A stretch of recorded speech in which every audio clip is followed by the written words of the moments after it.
my name is Pearl Totman. That's spelled P-E-R-L. I was named after a great-grandfather before my father came along. His name is P-E-A-R-L. My background was born in Marietta, Ohio in 1931. Was raised there and went into the Navy in 1948 when I was 17. I served 4 years in the Navy. When my Navy enlistment was up, I had married 5 months earlier, and my father had retired from the Postal Service in Marietta, where, incidentally, he had walked over 110,000 miles delivering mail in Marietta, and he had retired to Florida. And so my wife and I followed suit, and we didn't settle near my father. He was near West Palm Beach. We went on to Miami, and I worked there for a year for ADT Protection Services. And then time was kind of tough and hard to find jobs. But I thought I might do better at Norfolk, Virginia, where I had established friendships while in the Navy. So we went back up to Norfolk, Virginia, but found the situation similar there. But an opportunity came up to join the police force in Norfolk. And so I became a policeman in Norfolk, Virginia, and served there for 2 years. And then wanting to get back to Florida again. I still had some traveling left in me. I found an opportunity to get on the police force in Ocala, Florida, and we went down there, and I served that department for a winter season. So with these awesome wood carving statues that we moved from the park, I want to ask, how did you first get into wood carving?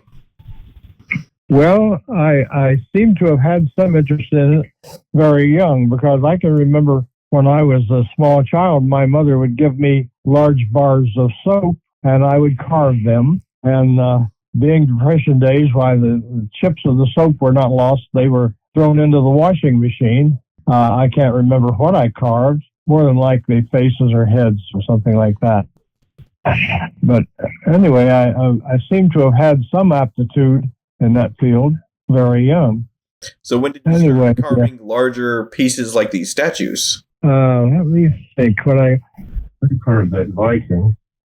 You carved that Viking that was and the what? A Viking statue. The first piece I remember that was large was that statue of a Viking that was in 71 or 2.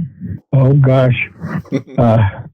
Early 70s. My son's recalling a Viking, a little larger piece that I carved. Oh now that was that was my second marriage. I was located in New Carlisle, Ohio. There was a tree in the yard that had died. They were going to cut it down, so I asked them to leave it about 7 feet tall. I carved a Viking in the round. These in the park are just reliefs into the tree. The Viking was only about 11 inches diameter or 12, but I carved it in the round.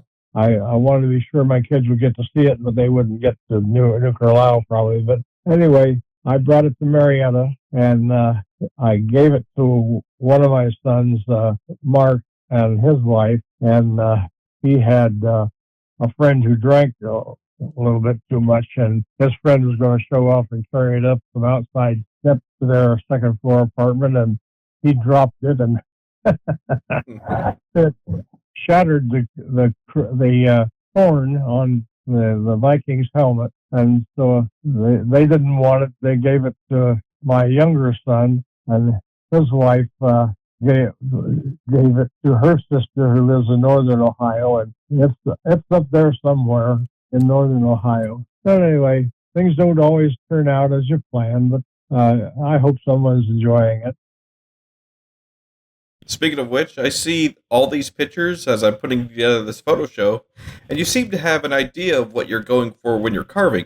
What exactly is your planning process when you make one of these? Well, I was very interested in the historic value of Marietta, and so it may have been something being commemorated at Marietta about the founding of the city that interested me at the time. So the first carving was of a pioneer in the New England garb of that period. The second one was representing a pioneer in buckskins, which he would eventually had to have gone to after his New England clothing had worn out.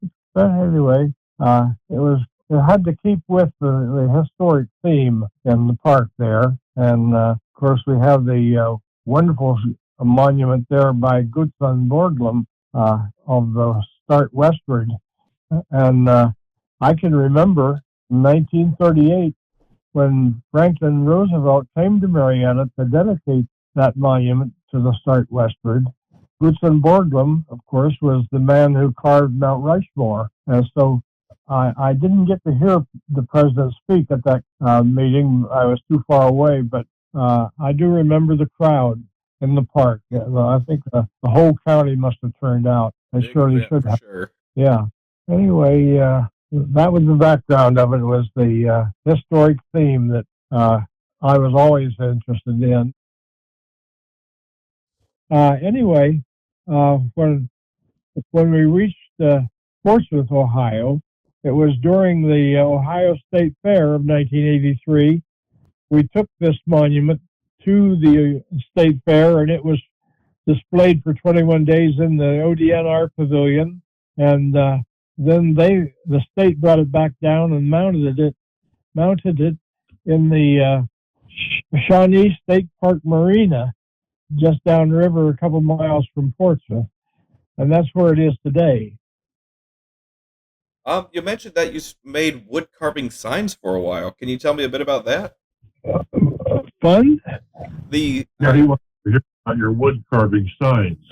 Oh, yes. Well, when I was in Columbus, I was with my middle son at a used tire warehouse. While I sat in the car, I saw some people pulling stuff out of a garage, and I thought it might be a yard sale. So I'm a yard sale nut.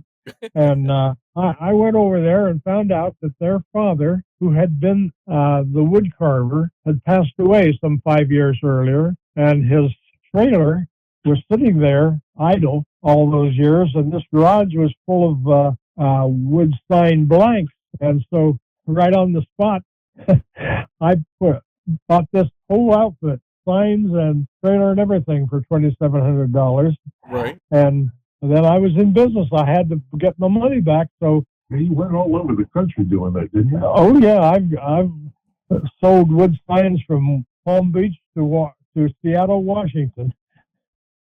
So what brought you back to Marietta to be able to even be here to carve those statues? Well, my children being raised in this area.